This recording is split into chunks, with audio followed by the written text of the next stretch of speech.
Good evening student. आज हम लोग ग्रुप 15 के लास्ट वाले टॉपिक पर आ गए। ग्रुप 15 का लास्ट टॉपिक है। आप में से कुछ लोग ये पूछे कि सर ये पी ब्लॉक खत्म हो जाएगा क्या? पी ब्लॉक में 16 पढ़ना है, 17 पढ़ना है और 18 भी पढ़ना है। हम लोग का सिर्फ ग्रुप 15 कंप्लीट होगा और इन चारों ग्रुप में ग्रुप 15 थोड़ा बड़ा है। इससे छोटा है 16, उससे छोटा है 17 और सबसे छोटा है 18, जो कि एक ही क्लास में खत्म हो जाएगा। खैर, पहले 15 के बारे में बात करते हैं। पिछले वीडियो में हम लोग नाइट्रोजन के कंपाउंड्स के बारे में बात किए थे। उसके बाद लास्ट में थोड़ा सा फास्फोरस के बारे में बात किए थे, उसके एलेक्ट्रॉप्स के बारे में बात किए थे। आज हम लोग फास्फोरस के हाइड्राइड यानी कि PH3, फास्फोरस के क्लोराइड और ऑक्सो एसिड्स ऑफ फास्फोरस के बारे में पढ़ना है। यहाँ आपको दिख रहा है टॉपिक लिखा हुआ है फॉस्फीन। जैसे नाइट्रोजन के हाइड्राइड्स को अमोनिया कहते हैं, उसी तरह से फास्फोरस के हाइड्राइड्स को फॉस्फीन कहा जाता है। अमोनिया का फार्मूला NH3 है तो फॉस्फीन का फार्मूला PH3 है। इनका स्ट्रक्चर बहुत कुछ मैच करता है अमोनिया से। स्ट्रक्चर पर बाद में आएंगे, पहले इनके प्रिपरेशन के बारे में बात करते हैं। इनका प्रिपरेशन कैल्शियम फॉस्फाइड से किया जाता है। यहाँ देख रहे हो कि फार्मूले में आप CH3P2 लिखा हुआ है। इन्हें हम वाटर से रिएक्शन कराएंगे तो भी फॉस्फीन बनेगा, हाइड्रोक्लोरिक एसिड से कराएंगे तो भी फॉस्फीन बनेगा। अब H2 अगर लेते हो तो बाई प्रोडक्ट कैल्शियम हाइड्रोक्साइड होगा और हाइड्रोक्लोरिक एसिड लेते हैं तो बाई प्रोडक्ट कैल्शियम क्लोराइड होगा। बस ये बाई प्रोडक्ट ही डिफर करेगा, यानी कि दोनों से इनका प्रिपरेशन कर सकते हैं, आइदर विथ वाटर और हाइड्रोक्लोरिक एसिड। दूसरा, लेबोरेटरी में इनके प्रिपरेशन के लिए व्हाइट फास्फोरस को सोडियम हाइड्रोक्साइड के साथ रिएक्शन कराता है। ये आपके ये इक्वेशन आपको पिछले वीडियो में भी मिलेगा और ये NCERT बुक में क्वेश्चन के फॉर्म में है कि what happen when white phosphorus is treated with alkali. Alkali यानी कि सोडियम हाइड्रोक्साइड के एक्वस सॉल्यूशन के साथ ट्रीट करते हैं। तो यहाँ पर उसका लिखवाया भी है कि in laboratory it is prepared by heating white phosphorus with concentrated NaOH in an inert atmosphere of carbon dioxide। Nitrogen भी इनर्ट एटमॉस्फेयर के रूप में काम करता है, कार्बन डाइऑक्साइड भी काम करते हैं, क्योंकि कार्बन डाइऑक्साइड में भी कार्बन ऑक्सीजन के बीच में डबल कोवेलेंट बॉन्ड है। इनका डिसोसिएशन एंथैल्पी वैल्यू ज्यादा होता है। फिर इसके बाद ये इनके प्रिपरेशन के बाद में इनके प्यूरिफिकेशन का मेथड था। प्रॉपर्टीज में यहाँ कुछ एक पॉइंट्स दिया हुआ है जो इनके प्रॉपर्टीज से रिलेटेड था। यहाँ पर colourless gas with रॉटन fish smell. रॉटन fish smell करने का मतलब बिल्कुल एकदम सड़े हुए मछली के जैसा ये गंध देता है। Highly poisonous in nature. It explode in the presence of trace amount of oxidising agent like nitric acid, chlorine और ब्रोमीन। ऑक्सीडाइजिंग एजेंट में एक्सप्लोड कर जाता है, यानी कि कह सकते हो कि वायलेंटली ऑक्सीडाइज करता है ये। It is slightly soluble in water. Ammonia highly soluble होता है, फॉस्फीन स्लाइटली सॉल्युबल होता है और स्लाइटली सॉल्युबल होने की वजह से ही जब इसे वाटर में पास कराते हैं तो बबल्स के फॉर्म में बाहर निकल जाता है। जब इनका रिएक्शन कराते हैं, it react with copper sulphate और मर्क्यूरी क्लोराइड। एक्चुअली ये जो इक्वेशन दिए हैं वो वही इक्वेशन है जो आपके बुक में क्वेश्चन पूछा गया है, तो इसलिए इक्वेशन को भी आप ध्यान में रखोगे। और इसके बाद में हम अमोनिया से ही रिलेट किए हैं इस फॉस्फीन को, उसके स्ट्रक्चर से रिलेटेड कि किस तरह से क्या कॉमन है स्ट्रक्चर और कहाँ पर यह डिफरेंस है, उसको भी गौर से देखोगे। आज हम लोग यहाँ पर फॉस्फीन के बारे में बात कर रहे हैं। Phosphine hydrides of phosphorus. Hydrides of nitrogen को अमोनिया कहा जाता है। उनका फार्मूला था NH3। ग्रुप 15 का ही सेकंड मेंबर फास्फोरस है और उनके हाइड्राइड को फॉस्फीन कहा जाता है और इनका फार्मूला PH3 है। चूंकि नाइट्रोजन और फास्फोरस दोनों एक ही ग्रुप के एलिमेंट हैं, इसलिए नाइट्रोजन के हाइड्राइड अमोनिया और फास्फोरस के हाइड्राइड फॉस्फीन का कुछ एक स्ट्रक्चर, कुछ एक प्रॉपर्टीज आइडेंटिकल नेचर का होता है। जैसे सबसे पहले PH3 के स्ट्रक्चर के बारे में बात करते हैं। फास्फोरस का एटॉमिक नंबर 15 होता है। इलेक्ट्रॉनिक कन्फिग्रेशन आप लिखोगे तो इन्हें 285 कहा जाएगा। हाइड्रोजन का एटॉमिक नंबर 1 होता है, इलेक्ट्रॉनिक कन्फिग्रेशन लिखेंगे 1 होगा। सेंट्रल एटम फास्फोरस, इनका लीनियज डॉट स्ट्रक्चर लिखते हैं, जैसा कि आप केमिकल बॉन्डिंग में पढ़ चुके हैं, 9th स्टैंडर्ड में भी पढ़े हैं।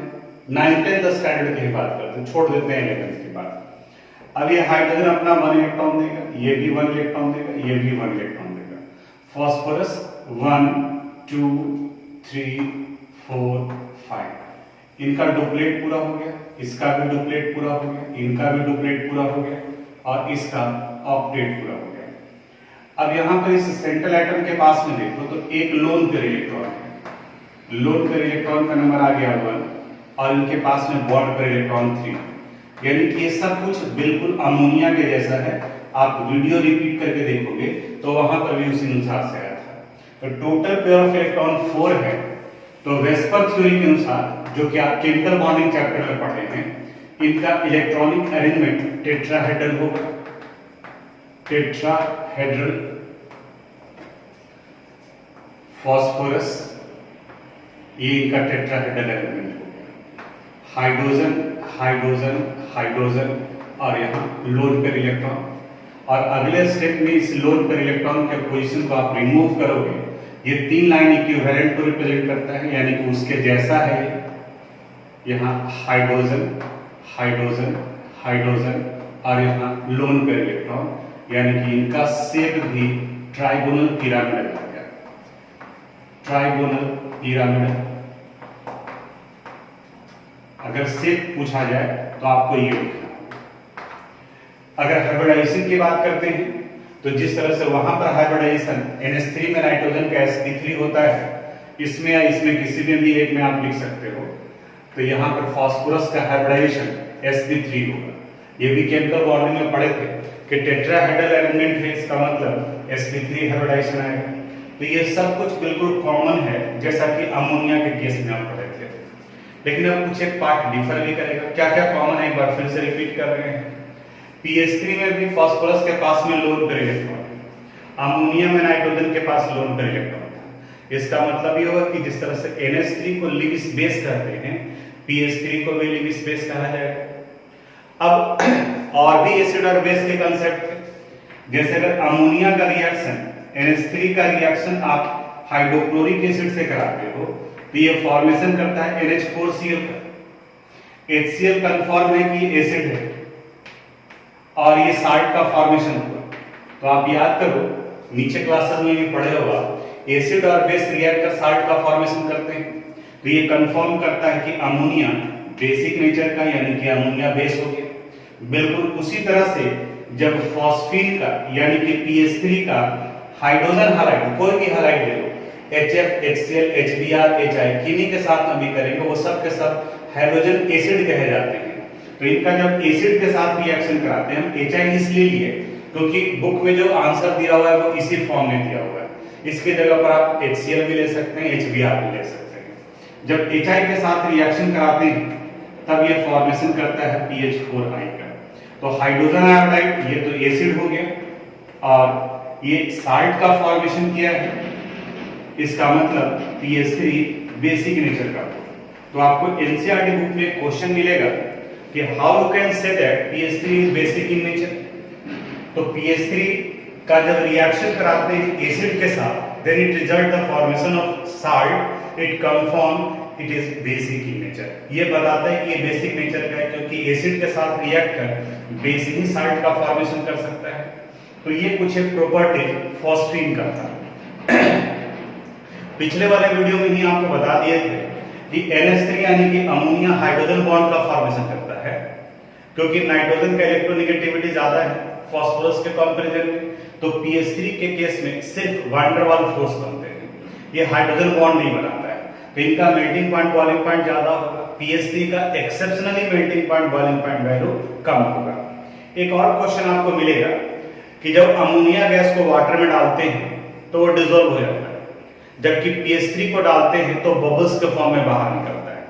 अब देखो इस जगह पर क्या हो रहा है, अमोनिया को जब हम वाटर में डालते हैं, NH3 को जब वाटर में डालते हैं तो ये फॉर्मेशन कर लेता है अमोनियम हाइड्रोक्साइड का, NH4OH, यानी ये वाटर के साथ हाइड्रोजन बॉन्ड का फॉर्मेशन करता है और इस वजह से अमोनिया वाटर में डिसॉल्व हो गया।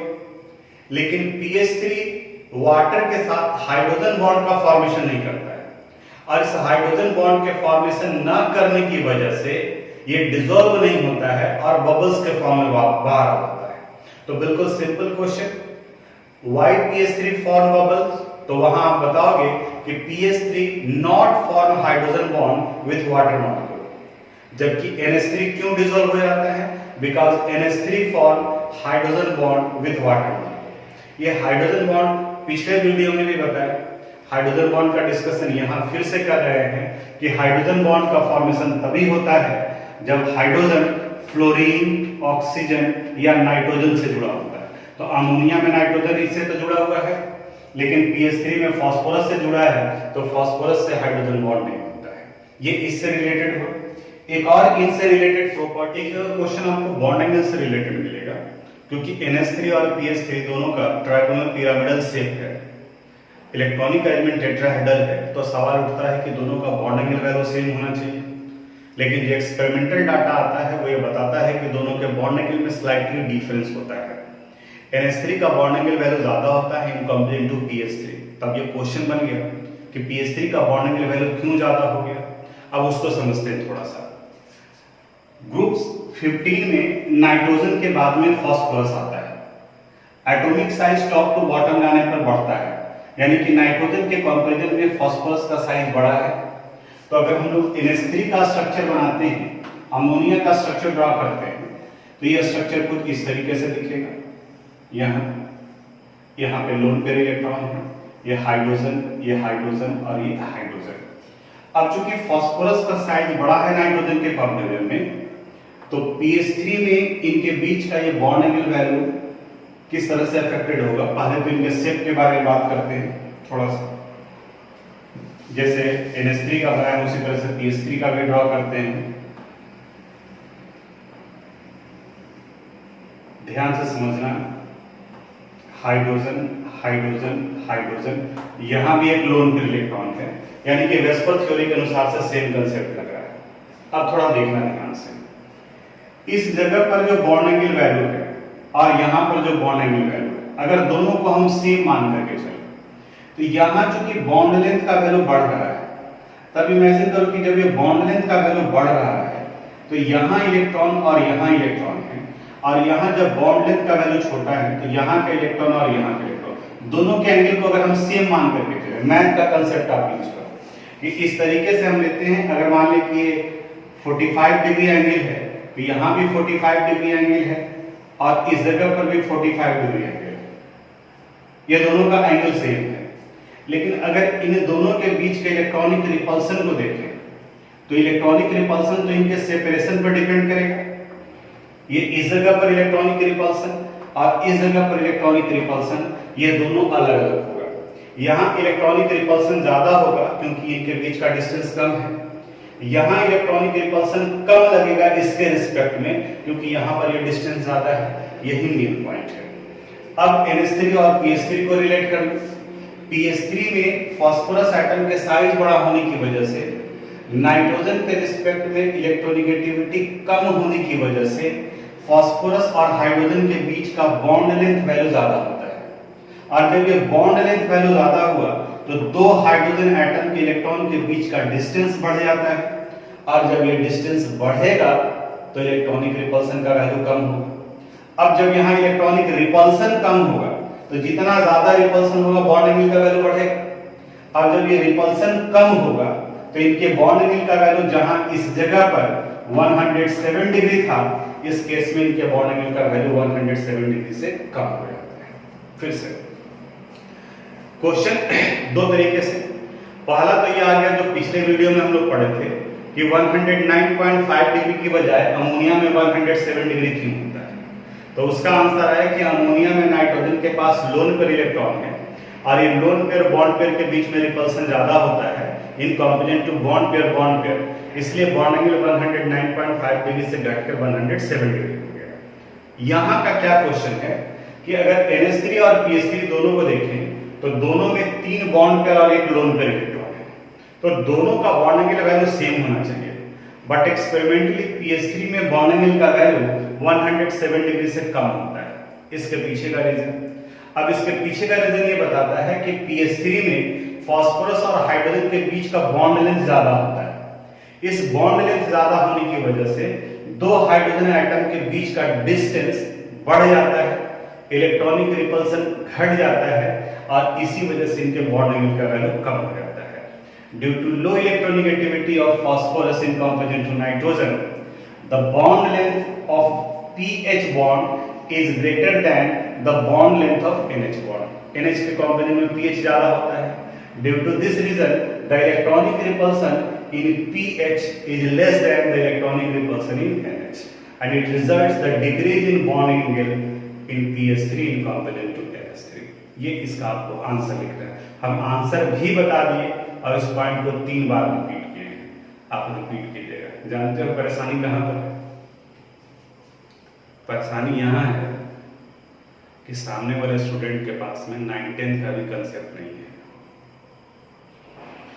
अब इलेक्ट्रोनेगेटिविटी बोलते हैं तो कुछ लोग तो क्वेश्चन पूछते हैं कि सर इलेक्ट्रोनेगेटिविटी क्या है। अब आप बताओ क्या 12th स्टैंडर्ड में आने के बाद में किन किन चीज़ों को बताया जाए, और जब 7th 8th ही पढ़ाते रहेंगे तो 12th का बताएंगे। फिर भी हम अपनी तरफ से कोशिश करते हैं कि हर एक क्वेश्चन का आप आंसर कर सकें। उसके लिए हम आपको वीडियो भी दिए जो 11th क्लास में, वहाँ पर डेफिनेशन लिखा हुआ है। लेकिन दुर्भाग्य ये है कि अगर वो पढ़ने ही वाला होता जिसके लिए आप ये वीडियो दे रहे हैं, तो अब तक वो पढ़ नहीं लेता, वो आज भी नहीं पढ़ेगा। और दुर्भाग्य से 10% वैसे स्टूडेंट रहेंगे ही रहेंगे। कोशिश तो हम अपनी तरफ से करेंगे ही, बाकी उनके ऊपर है। तो इसको आप जरूरत पड़े तो रिपीट करके देखिएगा। अभी हम लोग फास्फोरस के हाइड्राइड्स के बारे में बात कर रहे थे। अब हम लोग फास्फोरस के हैलाइड के बारे में बात करते हैं। हैलाइड यानी कि हैलोजन। हैलोजन में फ्लोरीन, क्लोरीन, ब्रोमीन और आयोडीन होते हैं। लेकिन यहाँ पर जो कंपाउंड हम लोग को सिलेबस में दिया हुआ है, जो पढ़ना है, उसमें क्लोरीन को लेकर के चला है। और ये 2 हैलाइड्स का फॉर्मेशन करता है, एक PCl3 और दूसरा PCl5। अब इसके कंपेयर करके पढ़ोगे, हम दोनों को लिखे हैं यहाँ पर।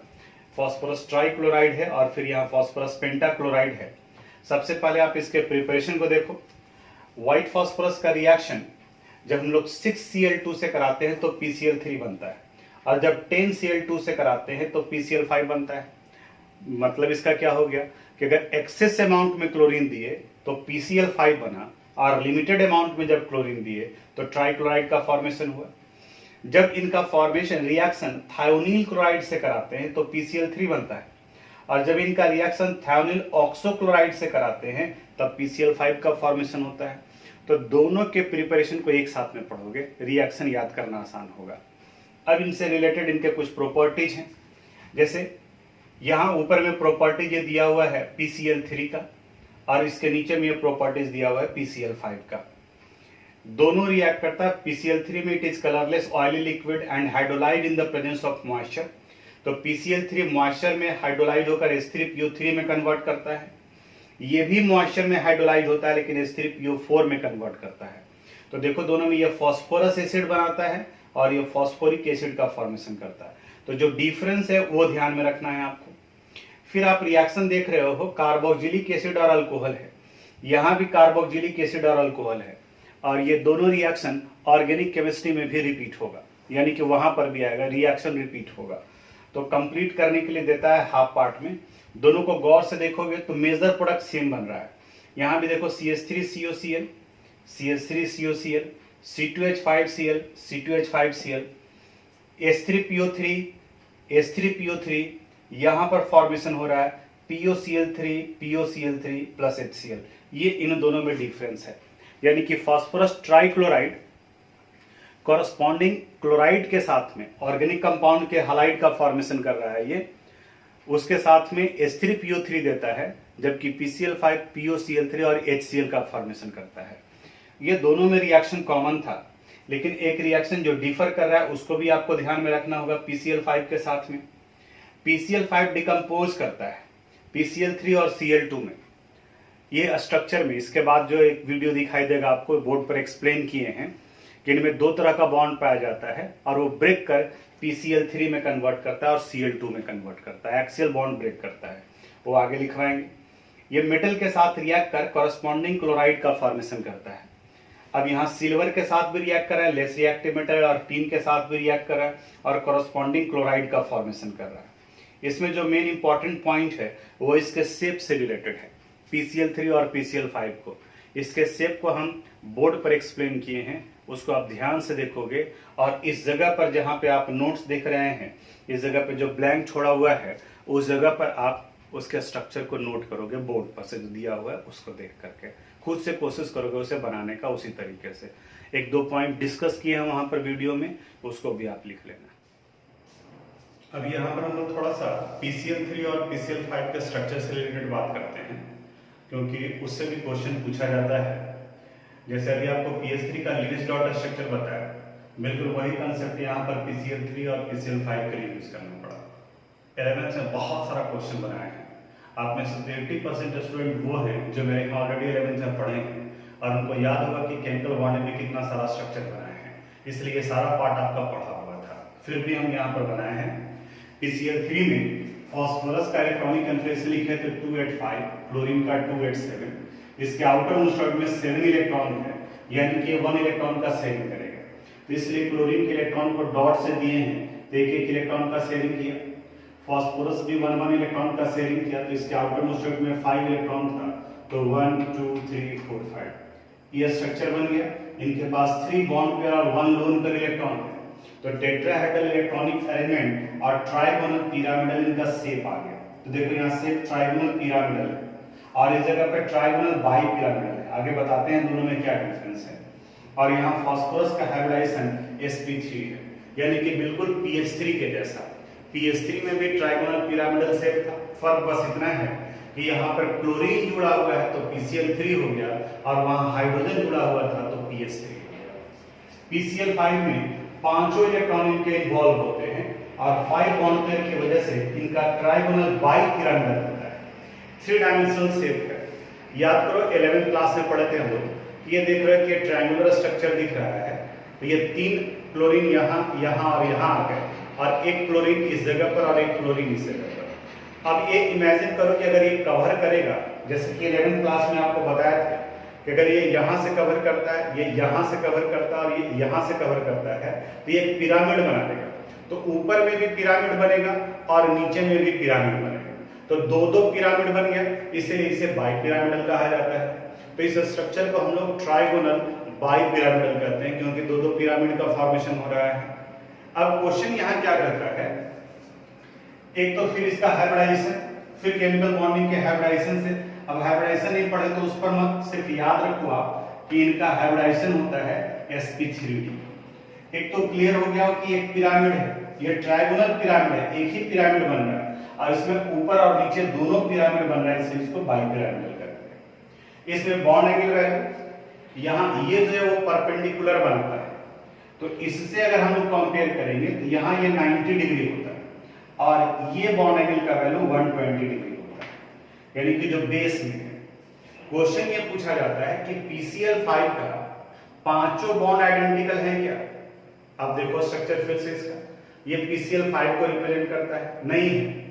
ये ऊपर और नीचे को एक्सियल बॉन्ड कहा जाता है और ये जो नीचे बने होते हैं इन्हें इक्वेटोरियल बॉन्ड कहा जाता है। एक्सियल बॉन्ड का बॉन्ड लेंथ वैल्यूज बड़ा होता है और इस वजह से ये आसानी से ब्रेक कर जाते हैं इक्वेटोरियल बॉन्ड के कंपैरिजन में। तो हमारा आंसर आता है कि PCl5 has 2 types of bond. It has 2 axial bond. Axial bond कहा गया ऊपर और नीचे वाले। इट हैज 2 एक्सियल बॉन्ड, इनका नंबर 2 है, and it has 3 equatorial bond. इसे इक्वेटोरियल बॉन्ड कहा जाता है। आपके नोट्स में भी ये लिखा हुआ है, इट इज इक्वेटोरियल बॉन्ड।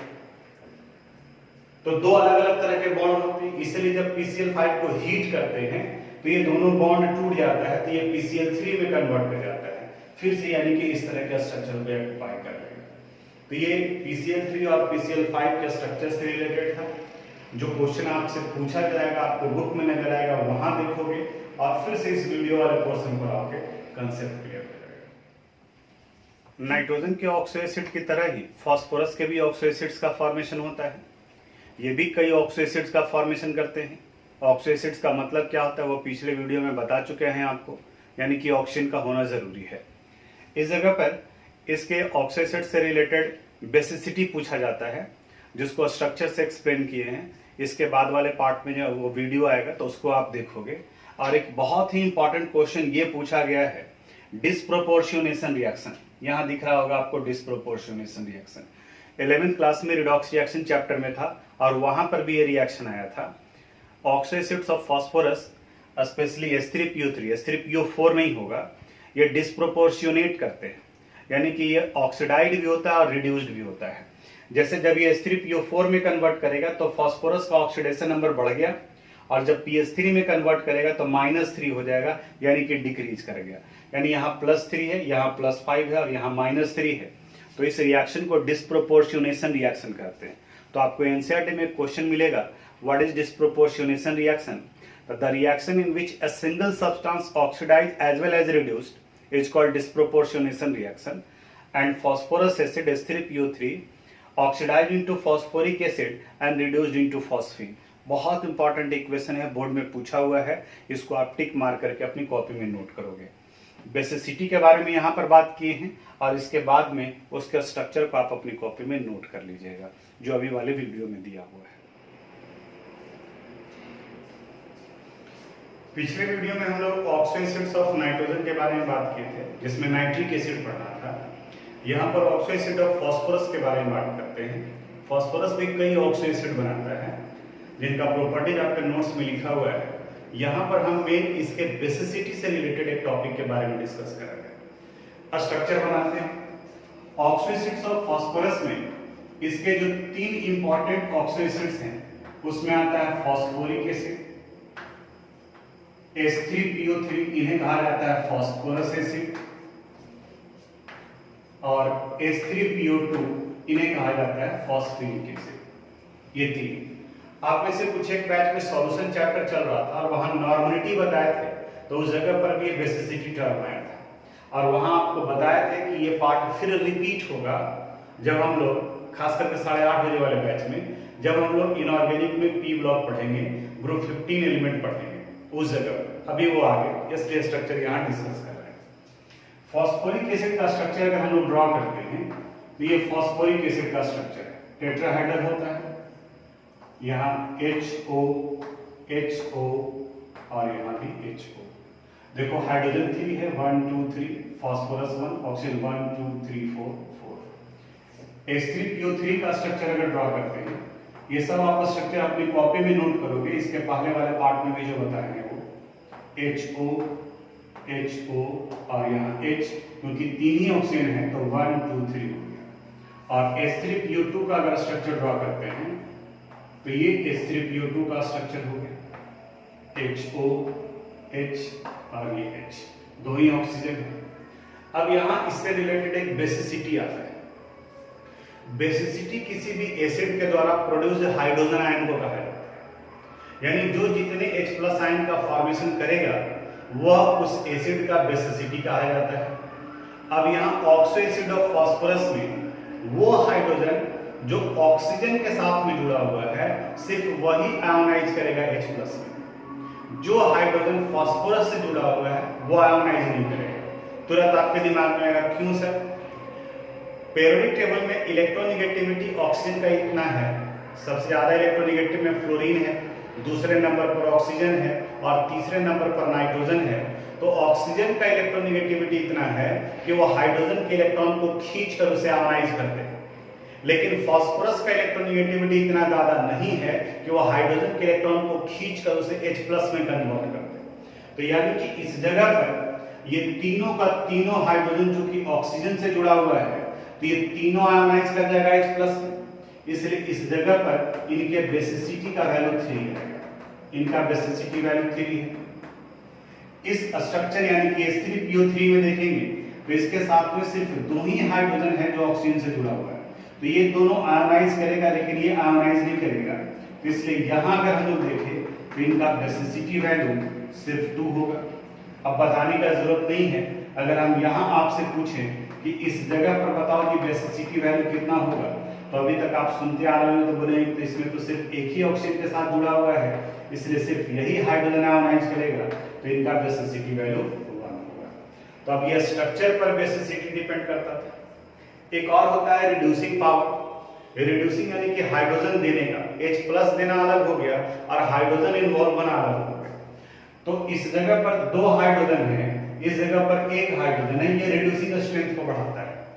तो अगर बेसिसिटी कहा जाए तो इनका सबसे ज्यादा है, उससे कम इसका हो गया, इससे कम इसका हो गया। लेकिन अगर रिड्यूसिंग स्ट्रेंथ कहा जाए तो यहाँ 2 हाइड्रोजन है तो इनका रिड्यूसिंग स्ट्रेंथ ज्यादा होगा, उससे कम इनका होगा और उससे कम इनका होगा।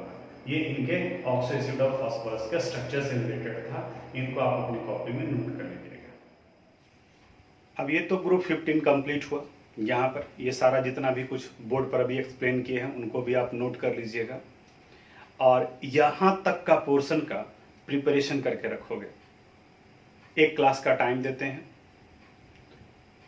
अगले वीक में मंडे को टेस्ट रखते हैं। टाइम वगैरह सब कुछ हम आपको बैच में एडवांस में मैसेज में हम आपको दे देंगे कि कितने बजे से होगा। एक डमी टेस्ट भी उसके पहले लेंगे ताकि कुछ लोग जो नए हैं, जो पुराने उनको तो पता है कि कहाँ पर टेस्ट होता है, जो नए हैं उनको समझाना है कि किस तरह से टेस्ट होता है, किस जगह पर अपीयर होना होगा, वो सब कुछ हम आपको वहाँ पे एक्सप्लेन करेंगे। अभी बस सिर्फ आप इतना करो कि इसका प्रिपरेशन करके रखो और ये प्रिपरेशन करने के बाद में ग्रुप 15 का सिर्फ ग्रुप 15 का हम लोग टेस्ट रखेंगे। इसके बाद वाले क्लास में ग्रुप 16 स्टार्ट करेंगे, लेकिन टेस्ट आपका सिर्फ ग्रुप 15 तक का होगा, तो वहाँ तक का आप प्रिपरेशन करके रखोगे। तो आज यहीं तक, फिर बाकी अगले वीडियो में बात करेंगे हम लोग। Thank you.